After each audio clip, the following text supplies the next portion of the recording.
me right now, UConn and Purdue are the two best teams I've seen so far this season. Now, the Huskies played their first power conference opponent on Saturday night against BYU in BYU at TD Garden in Boston. And I know that UConn was playing 90 minutes from his campus. I know that BYU got back in the game late thanks to obviously a more accelerated style. I know that BYU was missing a starter on the wing in Kennard Davis Jr. and also lost another starter, Keba Keita, to a concussion.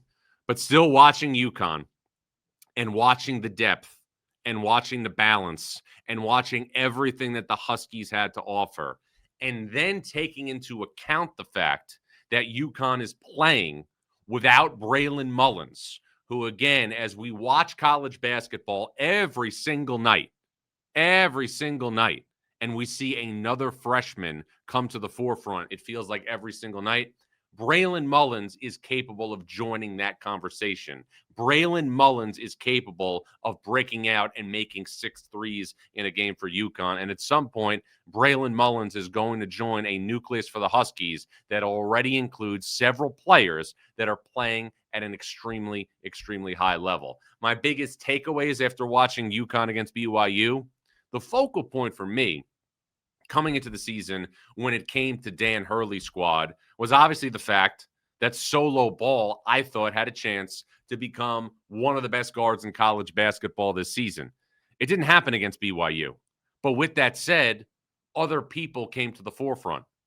Silas the Virus Demery, the transfer from Georgia, made a statement and for the first time looked like he could give UConn at point guard what the Huskies had a couple of years ago when they had Tristan Newton at point guard. Remember, he was the point guard on back-to-back teams that won the national championship, was the most outstanding player in the 2024 Final Four. I also saw Tarris Reed, who I talked about last Thursday on Inside College Basketball Now as being slept on nationally, as somebody who, again, looks like he is going to be one of the best big men in the sport this season.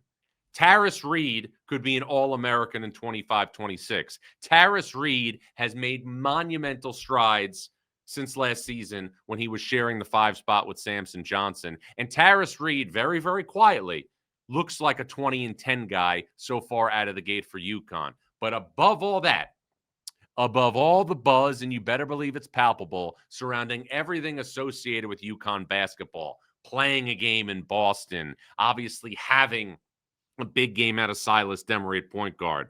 The one storyline that I felt was not getting enough attention after the BYU game was the fact that Alex Karaban, the guy that has been the constant presence for the Huskies over the last 4 years, is unequivocally playing the best basketball of his career. I was at a UConn practice before the season, and I talked to Alex Karaban because he looked noticeably bigger, noticeably stronger. He really hit the weights hard in the offseason, but he's playing right now like a player that knows the hourglass is running out in his college career, and he's got one shot left to do something historical, and that's go to the Final Four and win a national championship for the 3rd time in 4 seasons. Karaban right now shooting over 60 from 3. He was 4 of 4 on Saturday night against BYU, and I want to say this as well. I was very impressed by BYU in defeat. BYU was down its best perimeter defender in Kennard Davis Jr.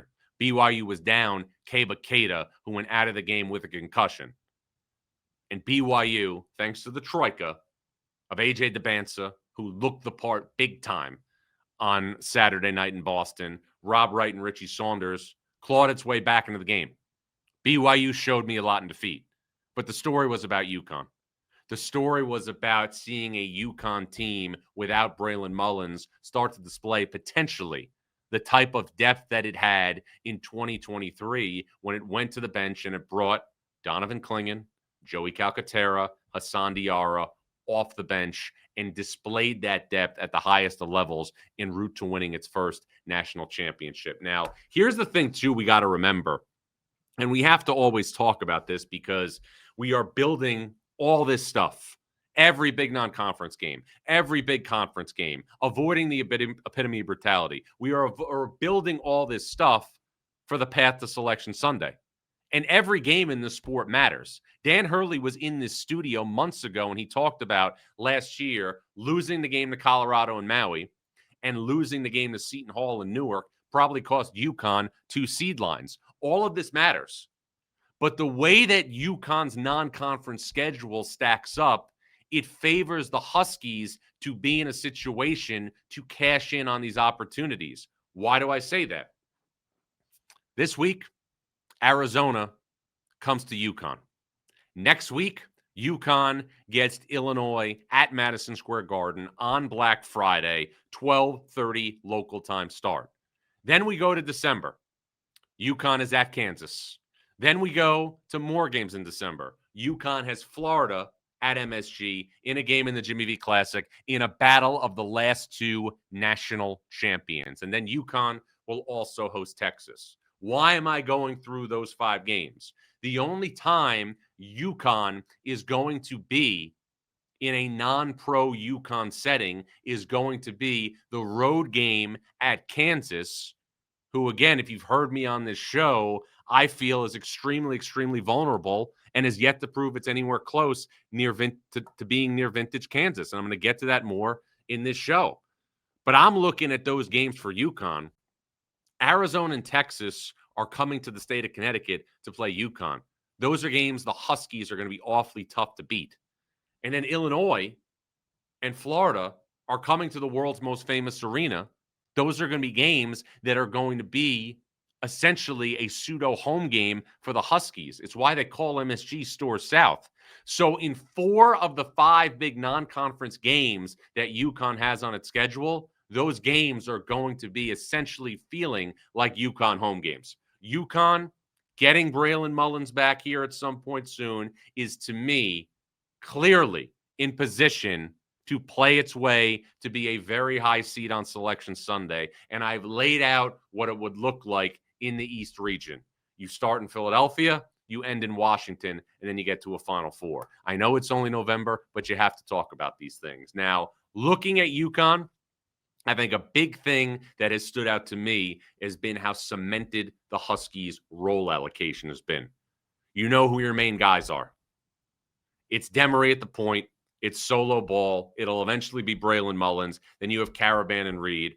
Off the bench, you have Malachi Smith, the change of pace point guard. You're going to have Jalen Stewart. You're going to have Eric Ryba.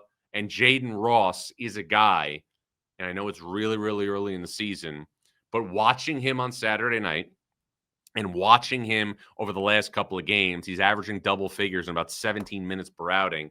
I'm looking at Jaden Ross, and I'm saying to myself, if UConn can have the type of season that I think it can have, which is be a 1 seed in the NCAA tournament, go back to a Final Four, try and win another national title for the 3rd time in 4 years, Jaden Ross could play his way into the conversation to be one of the best reserves in college basketball.